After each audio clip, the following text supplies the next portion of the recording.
Not long ago, I made a video talking about the future of Toyota after Akio Toyota stepped down. Now in that video we had a lot of questions and I asked this. What does this mean? Will the development of hydrogen vehicles continue? I don't know, some think that this announcement could signal a strategic change in Toyota's approach to electric vehicles. But I also said that I didn't believe that this change would cause them to stop their development of hydrogen-powered vehicles, stating that Toyota as a company isn't stupid. You see, they are based in Japan, the world leaders in hydrogen production, and also the country behind a new way of producing hydrogen called red hydrogen. And if you don't know what that is, go and watch this video.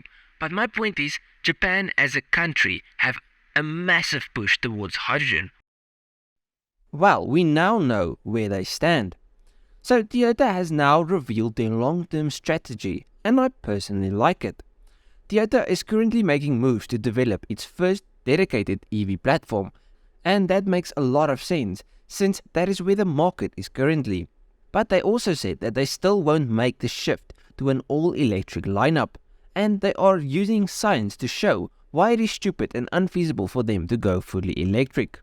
Okay, so Toyota has proven time and time again that they firmly believe that it is too early to focus on one single zero-emission solution.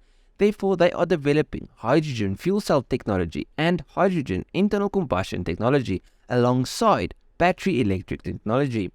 And now, with some solid facts and figures at hand, the carmaker's chief scientist Gill Pratt says that the best approach for a sustainable future is a multi-pronged one, blending EVs with hybrids and other green technologies, and not to go and make a full-on commitment to battery-powered vehicles only, doubling down on previous statements made by the company. Pratt repeated the message from Tokyo in a bid to offer some context to Toyota's long-term strategy, stating, "Time will show that our point of view is actually the correct one. One way or the other, there will be a diversity of powertrains used throughout the world."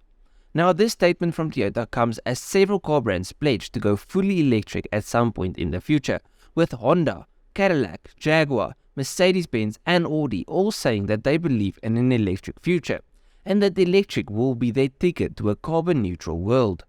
By contrast, however, Toyota wants to sell around 5.5 million internal combustion engine vehicles and plug-in hybrid vehicles per year from the year 2030, whilst they also want to sell 3.5 million EVs. So a nice blend of vehicles. Now, this makes me happy because I just don't like EVs. And in this video from Stradman, where he took his Hummer EV off-roading, it really made me even more sure that EVs just aren't for me. You see, in his video, his car was low on battery. Then the first charger he could find didn't work, stating maybe 1 in every 5 chargers actually work. Then when he found one that actually worked, the charger was so slow that it would take a full day to charge it. Now, I know that there are fast chargers, but they aren't everywhere. And as he said in the video, going on road trips in an EV that is not a Tesla is just nerve-wracking and unfeasible. Anyways, side tangent done, back to Toyota and their science as promised by the title.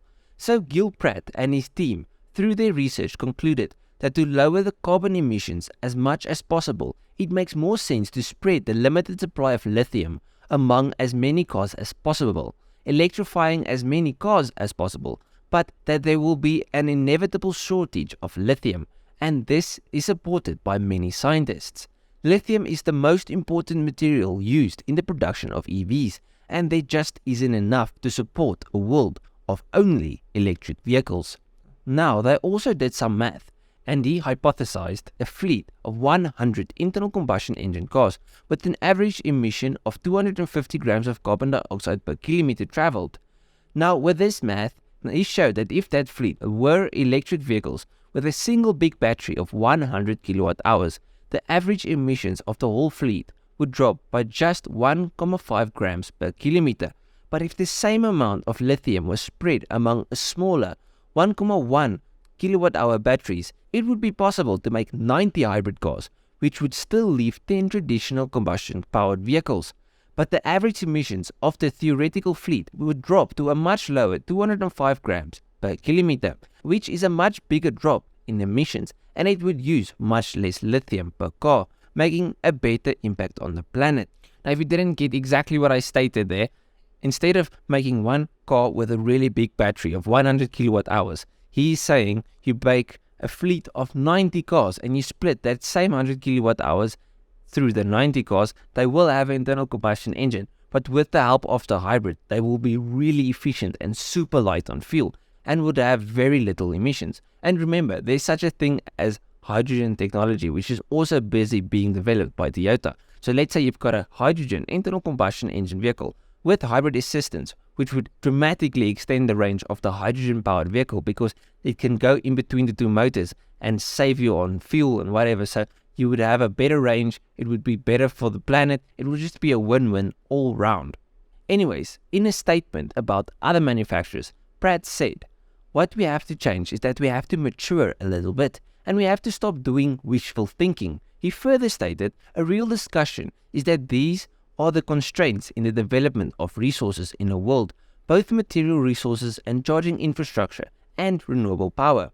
If that is true, how do we reduce the total amount of carbon dioxide that will accumulate? That is a mature discussion, not a kind of dream discussion. Pratt also criticized rival companies' ambitions, calling them happy talk and saying that their forward-looking statements usually have an asterisk that says if conditions permit. And I could not agree more. Like, what is their long-term plan when the lithium is up and finished? Yes, there are other theoretical battery solutions, but again, they are theoretical. The internal combustion engine is proven, and with new technology combined with a hybrid system, they can be extremely efficient. And like I said, combining that with hydrogen technology, and we will have the best of both worlds. But let me know down below what you think. Do you agree with Toyota's standpoint, or are you a big fan of EVs? I know most of my audience love hydrogen technology, so I already know my comment section is going to be like, yeah, Toyota, woo! And I agree with you. I like hydrogen. Hydrogen, great. Toyota, cool. Batteries, boo. Yeah. I did joke though. I don't have a problem with EVs. And even like little runaround cars that you just go to the shops or whatever, I'm fine if they are electric. It's just everything being electric just doesn't make sense. Yeah, so let me know down below what you think. If you like this video, please leave a like and subscribe to the channel. If you did like it, you'll like all of my other stuff. So just go through my channel, see if there's something else you like. I'll check you guys in the next one. Cheers, eh?